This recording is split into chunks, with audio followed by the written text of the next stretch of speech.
Yeah, my motivation really began when I was making a film here in the United States, and I started interviewing Americans right after 9/11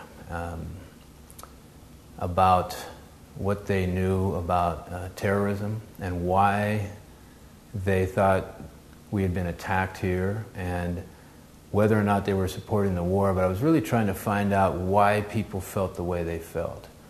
Beyond just how they felt, I wanted to know why. And so I traveled this country for 2 years, and I'd been around the country now 3 times. And what I was beginning to find out is that although people were generally passionate and concerned, they really didn't know a lot about what was going on. They didn't have a lot of facts to back up their information or their beliefs, whether they were for the war or against the war, and nobody really knew anything about American foreign policy. Everywhere I have been, and with every type of person, one answer has always been the same. And that was to the question, do you know what your country's foreign policy is in the Middle East? I don't really know, very specific things, I'll be honest. I can't speak in a very educated manner about that.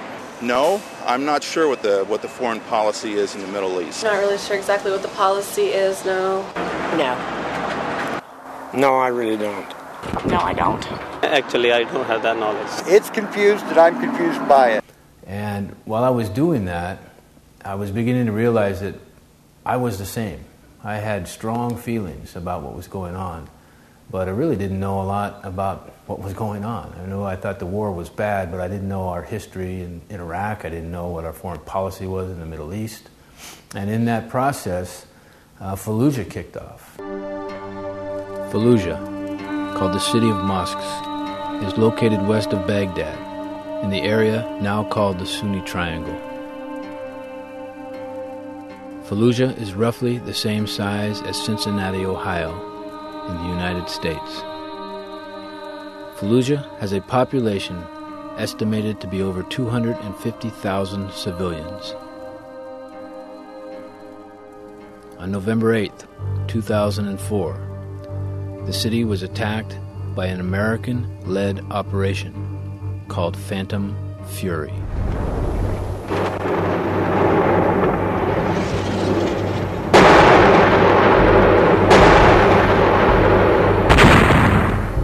Phantom Fury was the most intense urban fighting of the U.S. war in Iraq.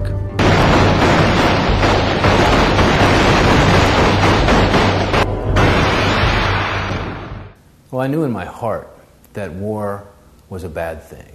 And I really couldn't understand how the United States, is in my heart, it's the symbol of freedom in the country. It's the symbol of hope. And it was the country that was calling for war. And it just, in my heart, I knew it was wrong. I knew that war was wrong. I hadn't experienced war, but I knew it had to be the wrong thing to do. Largely unreported in the Western media was the story of the civilians caught in the crossfire.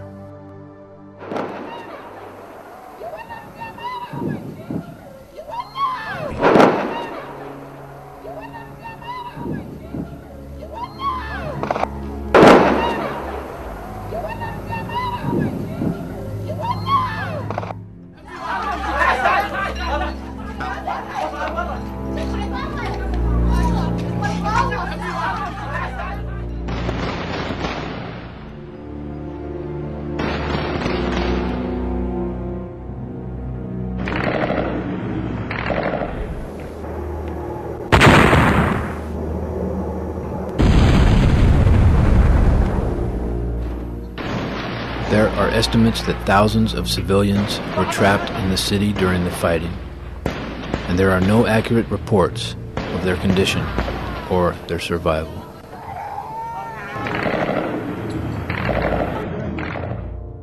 There's a lot of people that felt that way, and one of the things that I was finding as I was asking that question, I asked the question from Manhattan to the logging camps of the Northwest to the cornfields of Kansas.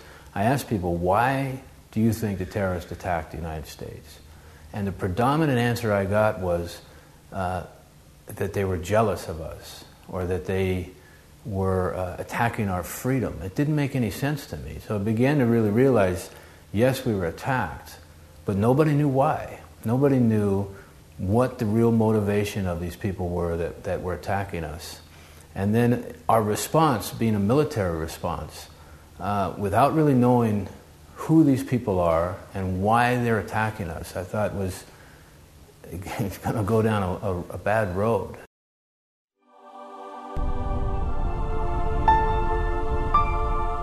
Operation Phantom Fury forced hundreds of thousands of civilians to evacuate Fallujah.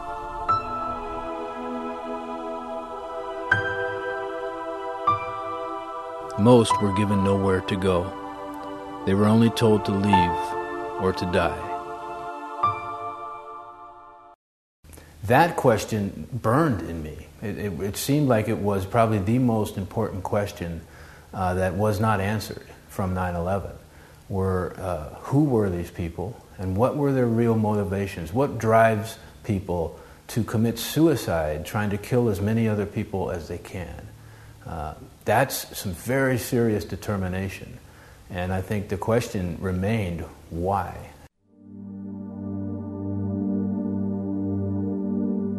اعلم أخي العزيز أننا قاتلنا الفلوجة أولا دفاعا عن ديننا لأنهم هانوا القرآن وضعوا المصحف أخي العزيز في فتحة القاذورات ووضعوه ومن ثم أخي انتهبوا الأعراض. The resistance in Iraq is supported mainly by the people of Iraq because they feel that their country has been invaded and occupied, and it takes a civilian population to support a resistance. والتحريق والتدمير المستمر ليلا ونهارا هذا الذي دفعنا أخي العزيز لمقاومة الأمريكان.